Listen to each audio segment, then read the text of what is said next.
नमस्कार। मैं नानचक्कू और मार्शल आर्ट कोच सरितवन सक्सेना। आज हमारे साथ मौजूद हैं नानचक्कू एसोसिएशन ऑफ उत्तर प्रदेश के स्टेट सेक्रेटरी और एक कराटे मास्टर योगेंद्र शर्मा जी। आइए फ़िलहाल हम बात करते हैं नानचक्कू एसोसिएशन और नानचक्कू गेम के बारे में। सर, आपका स्वागत है। जी, बहुत बहुत धन्यवाद। नमस्कार सभी को। सर, हम ये जानना चाहते हैं कि ये जो नानचक्कू एसोसिएशन ऑफ इंडिया है, जो कि नानचक्कू एसोसिएशन, वर्ल्ड नानचक्कू एसोसिएशन नीदरलैंड से एफिलेटेड है, सर क्या गेम है, किस तरीके से ये अभी इंडिया में लॉन्च हो रहा है? ये नानचक्कू एसोसिएशन ऑफ इंडिया, इसने वर्ल्ड नानचक्कू एसोसिएशन से एफिलेशन लिया हुआ है। और नानचक्कू गेम के बारे में मार्शल आर्ट के हमारे जितने भी साथी हैं वो सभी जानते होंगे कि कराटे और ताइक्वांडो में और भी कई मार्शल आर्ट में नानचक्कू हम लोग बहुत लंबे समय से चलाते हुए आ रहे हैं। लेकिन ये एज ए डेमो के रूप में हम लोग शो करते थे, लेकिन इसका कोई अलग से गेम के रूप में नहीं था जिसमें बच्चे मेडल जीत सकें और अपना कैरियर बना सकें। तो वर्ल्ड नानचक्कू एसोसिएशन जो कि संचालित है, पूरे वर्ल्ड के लोग उसमें शामिल हैं, कई देशों के लोग शामिल हैं और इसका हेडक्वार्टर नीदरलैंड में है, वहाँ से संचालित है। तो हम लोगों ने क्या है कि इंडिया में कुछ जो नानचक्कू के प्रेमी हैं उन्होंने उससे मान्यता ली, एप्लीकेशन लिया और नानचक्कू एसोसिएशन ऑफ इंडिया के नाम से एक एसोसिएशन गठित की, जिसके अध्यक्ष मलिक विजय कपूर जी हैं, चेयरमैन डॉक्टर रोहित सक्सेना जी हैं और फाउंडर और महासचिव सिहान बाबुल वर्मा जी हैं। और उन नानचक्कू एसोसिएशन ऑफ इंडिया से एप्लीकेशन लेकर के नानचक्कू एसोसिएशन ऑफ उत्तर प्रदेश का गठन हुआ है और जिसका मैं महासचिव हूँ और अध्यक्ष हमारे श्री सुरेश कुमार पुरी जी हैं, कानपुर के हैं।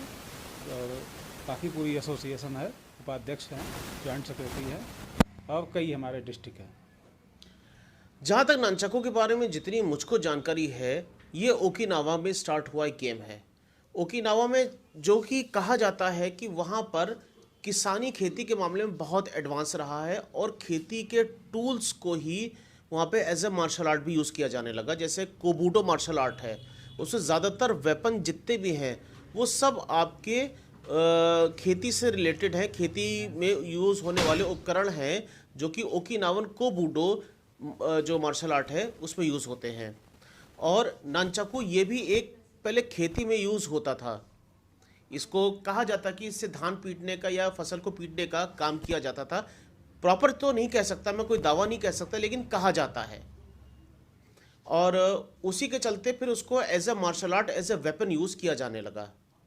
तो सर ये कहा जाए कि एज ए मार्शल आर्ट अगर ले सेल्फ डिफेंस के हिसाब से तो ये काफ़ी कारगर है। जी, ये बहुत ही कारगर है। और जैसा कि आप लोग जानते हैं कि सेल्फ डिफेंस में ताइक्वांडो, कराटे इसको मेन माना जाता है, जबकि उसमें सीखने में थोड़ा मेहनत, बहुत अच्छी मार्शल आर्ट है, दोनों मार्शल आर्ट बहुत अच्छी है, लेकिन थोड़ा मेहनत ज़्यादा करनी पड़ती है। इसकी जगह पे अगर हम नानचक्कू गेम को सीखते हैं तो थोड़ा कम मेहनत में अच्छा सेल्फ डिफेंस कर सकते हैं। और ख़ास तौर से जो हमारी बहनें हैं, महिलाएं हैं, उनके लिए बहुत ही अच्छा है। रखने में बैग में जी है, इतना बड़ा नानचक आप लकड़ी का या स्टील का अपने बैग में रख सकते हैं। इस टाइप का ये लकड़ी का नानचक है, इसको आप बैग में रख सकते हैं, जहाँ ज़रूरत पड़े वहाँ पे यूज़ कर सकते हैं। कमर में आप इस तरीके से दबा सकते हैं कहीं पर भी। और लीगली ये अस्त्र शस्त्र के रूप में उसमें नहीं आता है, तो इसका आप उपयोग अपने साथ रख कर के कर सकते हैं सेल्फ डिफेंस के लिए। जैसा कि एक सबसे बड़ी अच्छाई सर मुझको, मैं भी एक नानचक्कू टेक्निकल हूँ मैं, तो मैं नानचक्कू मैंने एक सबसे बड़ी एक अच्छाई देखी है कि हम कराटे या ताइक्वांडो की बात करते हैं तो रियल कराटे, रियल ताइक्वांडो कुछ और था, और अब जो उसका स्पोर्ट्स वर्जन है तो उसमें जो बहुत सारी डेडली चीज़ें थी उनको पे हटा दिया गया। और एक तरीके से सही भी है, बिल्कुल, क्योंकि उससे एक दौर में कैजुअलिटीज़ बहुत बढ़ गई थी। और अब ये खेल मंत्रालय के अनुसार कोई भी कैजुअलिटी या चोट लगना प्रतिबंधित हो चुका है बिल्कुल ही। तो अब उसमें जब डेडली चीज़ें हटा दी गई तो कहा जा सकता है वो सिर्फ एक स्पोर्ट रह गया। अब उतनी डेडली वो मार्शल आर्ट नहीं रह गई, बिल्कुल, कराटे भी और ताइक्वांडो भी। लेकिन नानचक्कू में मैंने जितना महसूस किया है कि अगर आप ये फोम वाला नानचक्कू है, इसको पकड़ लेते हैं तो ये आपका नानचक्कू स्पोर्ट हो गया। यस। और यदि आप ये जो लकड़ी वाला आप देख रहे हैं, वुडन देख रहे हैं, अगर आप इसको हटा करके इसको पकड़ लेते हैं तो ये हो गया आपका नानचक्कू डेडली मार्शल आर्ट। यस। क्योंकि दोनों का लगभग सिलेबस और चलाने का तरीका एक ही है। जी सर, इसके बारे में आप क्या कहना चाहेंगे? जी हाँ, पहले आप लोग जानते होंगे कि इस तरीके का लकड़ी का या स्टील का नानचाकू चलता था। आप सभी लोग जानते हैं, मार्शल आर्ट के हमारे जितने भी साथी देख रहे हैं वो सब जानते हैं। लेकिन स्पोर्ट में आने के लिए आपको गेम को इस तरीके से मॉडिफाई करना पड़ता है कि बच्चों को कम से कम चोट लगे, कम से कम इंजरी हो। तो इसलिए हमारी जो बर्ड नानचाकू एसोसिएशन है उसने ये नानचाकू जो है डिज़ाइन किया है, ये भी उसी का है। इसमें क्या है, ये फोम का बना हुआ है, कहीं भी बॉडी में लगता है तो चोट नहीं लगती है, इस तरीके से कोई दिक्कत नहीं, इंजरी नहीं होती। तो इसके माध्यम से आप सीख सकते हैं और सीखने में भी आसान है, क्योंकि आपके जब चोट नहीं लगेगी तो निश्चित रूप से जो हमारे न्यू स्टूडेंट हैं उनका हौसला बढ़ेगा और वो जल्दी सीखेंगे इसको। और दूसरा इसको जो है, इससे चोट भी लगती है, लोग इसका मिसयूज भी कर सकते हैं। तो नए चूँकि बच्चों में समझ कम होती है, तो इसलिए इसकी जगह पे अगर ये नानचाकू उनको दिया जाए तो वो इसका नाजायज़ प्रयोग भी नहीं कर सकते हैं, खाली स्पोर्ट के रूप में प्रयोग करेंगे। और महिलाएं जो हैं, जो हमारी कामकाजी महिलाएं हैं, उनके लिए ये नानचाकू इससे सीखें और उसके बाद सेल्फ डिफेंस के लिए इसको अपने साथ रखें, तो बहुत ही अच्छे तरीके से अपनी सुरक्षा कर सकती हैं। सर, जैसा कि हमारा सिलेबस है तो इसमें जैसे ननचकू जुत्सु एक टर्म आता है जी। अगर उसका प्रयोग सिखा दिया जाए तो लगभग हर तरीके के चाकू, डंडा, बेंत, हर चीज़ को ये ब्लॉक कर सकता है। बिल्कुल। नानचाकू जुत्सु मीन्स है एज ए सेल्फ डिफेंस। जिस तरीके से ताइक्वांडो कराटे में भी सेल्फ डिफेंस सिखाया जाता है कि किसी ने थप्पड़ मारा या लाठी चलाई, चाकू चलाया, तो उसका कैसे डिफेंस करेंगे, उसी तरीके से नानचाकू जुत्सु जो एक पार्ट है नानचाकू का, नानचाकू के 4 पार्ट हैं। एक कुमीते जिसे फाइट कहते हैं, जो इससे किया जाता है, फोम नानचाकू से बच्चे करते हैं, और दूसरा कांता, तीसरा फ्री स्टाइल, और चौथा जुत्सु। तो जुत्सु मीन्स सेल्फ डिफेंस। तो जुत्सु अगर अच्छे से सीखा हुआ है तो निश्चित रूप से आप हर हथियार से, लगभग सभी हथियारों से आप नानचाकू के माध्यम से आप सेल्फ डिफेंस कर सकते हैं। अच्छा, मैं एक चीज़ और अपने दर्शकों तक आपकी पहुंचाना चाहूँगा, जो भी लोग हमको देख रहे हैं जी सोशल मीडिया के माध्यम से, जी कि अब आगामी में हम इस गेम को हर डिस्ट्रिक्ट में कैसे लॉन्च कर सकते हैं? जी, आगामी समय में लॉन्च करने के लिए हमारे जो कराटे, ताइक्वांडो, अन्य जो मार्शल आर्ट MMA है, वुशु है, इस तरीके जितनी भी मार्शल आर्ट लगभग सभी लोग नानचाकू चलाते आ रहे हैं। तो उन लोगों से मेरा यही कहना है कि आप एक गेम तो कर ही रहे हैं और इसको भी चला रहे हैं, तो क्यों ना इसके साथ भी जुड़ करके बच्चों को इसमें भी पार्टिसिपेट कराएं, जिससे बच्चों के पास मेडल बढ़ेंगे, उनका हौसला बढ़ेगा, और साथ ही साथ आने वाले भविष्य में ये भी बच्चों के करियर को एक नया रास्ता देगा। ये तो करियर की बात रह गई और डिस्ट्रिक्ट एफिलिएशंस की बात रह गई, पर मैं कहीं ना कहीं देखता हूं कि जैसे ओल्ड एज के लोग हो गए, बहुत से लोग इनके पैरों में दिक्कत रहती है तो वो ना कराटे कर सकते ना ताइक्वांडो कर सकते, क्योंकि फिजिकल फिटनेस अगर तगड़ी वाली नहीं है तब तक वो मार्शल आर्ट बेकार है, आपकी किसी काम की नहीं है। ठीक है, पर नानचाकू में मैंने एक चीज़ महसूस करी है कि किसी व्यक्ति के अगर अनफिट है, मोटा ज़्यादा है या कुछ भी है, तो वो भी इसका सिर्फ हाथ उसके अगर सही काम कर रहे हैं तो इसका बहुत अच्छा वो इस्तेमाल कर सकता है। जी बिल्कुल, इसमें बहुत ज़्यादा फिजिकल की आवश्यकता नहीं है जितना कि ताइक्वांडो और कराटे में या अन्य मार्शल आर्ट में आवश्यकता होती है। इसमें अगर आपके हाथ भी बढ़िया से मूवमेंट कर रहे हैं तो आप डिफेंस कर सकते हैं, अच्छा चला भी सकते हैं, सारी स्ट्राइक सीख सकते हैं, हल्की फुल्की एक्सरसाइज करके आपकी बॉडी। और दूसरी चीज़ ये है कि इसको लगातार जब आप करते रहते हैं तो बॉडी में भी फिटनेस आ जाती है।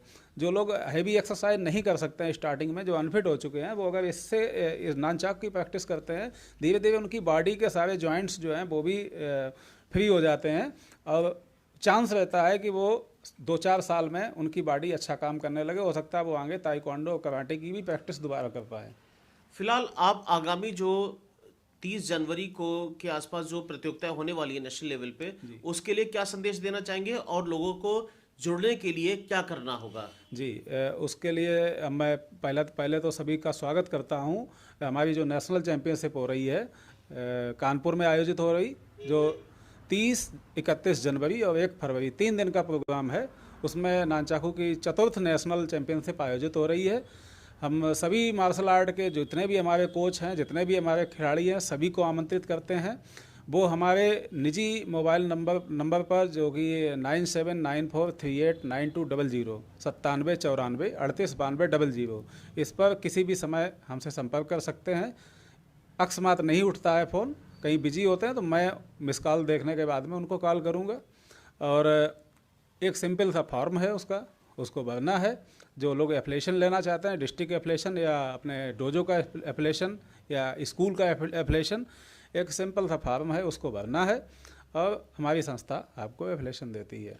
जो लोग एफिलिएशन लेंगे तो उन तक ट्रेनिंग कैसे मुहैया कराई जाएगी? उन तक ट्रेनिंग मुहैया कराने के लिए हमारे पास कुछ प्रशिक्षक भी हैं, वो ट्रेनिंग देंगे। उसके अलावा हमारे पास ऑनलाइन प्रशिक्षण की भी सुविधा है। हम लोगों को यूट्यूब पे जो लिंक है, हमारे वीडियो बना के डाले हुए हैं, वो उपलब्ध कराते हैं। WNA के माध्यम से जो सिलेबस उपलब्ध कराया गया वो भी हम उपलब्ध कराते हैं। तो उन वीडियो को देख करके सीख सकते हैं और उसके बाद में हम लोग व्यक्तिगत रूप से भी हर जगह जा करके उसमें जो सुधार किया जा सकता है वो सुधार करते हैं। तो आपने देखा कि अब नानचाकू एक बहुत अच्छे स्पोर्ट के रूप में हमारे देश में, हमारे भारत में उभरने वाला है। और स्पोर्ट तो बात की बात है, लेकिन सबसे पहले मार्शल आर्ट का एक नियम होता है कि जो भी व्यक्ति है, जो कमज़ोर व्यक्ति है, उसको बुरे लोगों से बचाना। और नानचाकू उससे बहुत अच्छी पहल है। ये एक छोटा सा हथियार है जिसको आप आराम से अपने पॉकेट में भी कैरी कर सकते हैं, अपने साइड बैग में भी रख सकते हैं, साथ में हाथ में भी लेके चल सकते हैं। और मौका पड़ने पे आप थोड़ी सी हिम्मत भी अगर दिखा देंगे तो जिस तरीके की महिलाओं को लेकर के अपराध की घटनाएं हो रही हैं, तो महिलाएं अपने आप को उससे, महिलाएं और बच्चे, लड़कियां भी अपने आप को उससे बचा सकती हैं। बस आपको थोड़ी सी ट्रेनिंग लेनी होगी और ये इसको अपने पास में, अपने पर्स में, अपने हर समय अपने साथ में रखना होगा। तो ये थे हमारे फाइटर योगेंद्र शर्मा, आज जिनसे हमने नानचाकू के बारे में बात करी। आगे हम मार्शल आर्ट से रिलेटेड तरह तरह की अपडेट लेकर के मैं आपके सामने हाजिर होता रहूँगा। नमस्कार।